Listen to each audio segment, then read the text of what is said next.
அஸ்ஸலாமு அலைக்கும். இன்றைக்கி சண்டே ஸ்பெஷல் பிரியாணி தான். நான் 3/4 கிலோ அளவு அரிசி, 3/4 கிலோ அளவு கறி எடுத்திருக்கேன். இன்றைக்கி தான் சமமாக போடுறேன், இல்லாட்டி கூட குறைச்சி போட்டுக்குவேன்.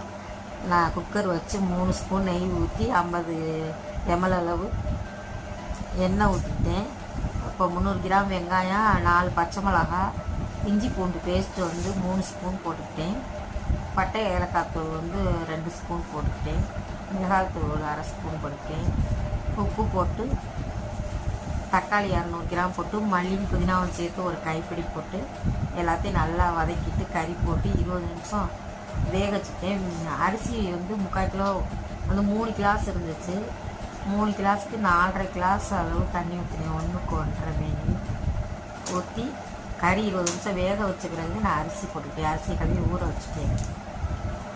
அதுக்கப்புறம் அரிசி போட்டு 10 நிமிஷம் தண்ணியில் வச்சு பிரியாணி ரெடி ஆகிடுச்சு. அல்ஹம்துலில்லாஹ்.